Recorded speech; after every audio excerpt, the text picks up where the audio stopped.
This is the Chinax natural gas detector. It came packaged very nicely, shipped well. Inside of the box you get the sensor itself, and they give you 2 AAA batteries, which you need to run this thing. So that's great. This was sent to me for evaluation purposes, but all opinions are going to be my own. And my opinion is this thing's kind of neat. It is about a little over 6 inches long, a little less than 1 inch wide right here, and it weighs around 2 ounces with the batteries in it. It's small, it's easy to store or put in a tool bag or a pocket. It's even got a little pocket clip on here.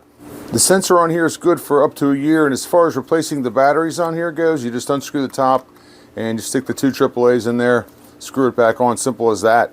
You've got 2 different buttons on here, a power button, and when you turn this on, it'll calibrate itself out to 0, and the lights will go through different sequences here, and it'll eventually turn green, letting you know that it's ready to go. The wand is just like that. The wand is equipped with sensors that can detect more than 10 different types of gas. This little unit has a range of 0 to 10,000 parts per million and a quick response time when it senses gas, and we'll test that.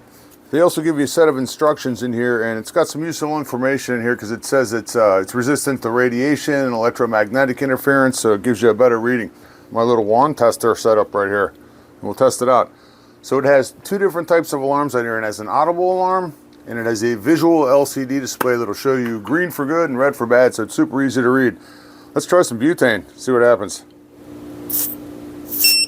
Look at that.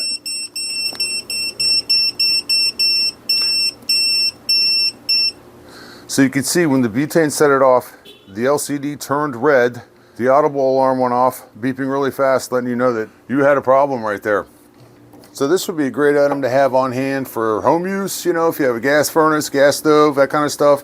It'd be great for people that work in the gas industry, obviously, service techs, maybe HVAC techs.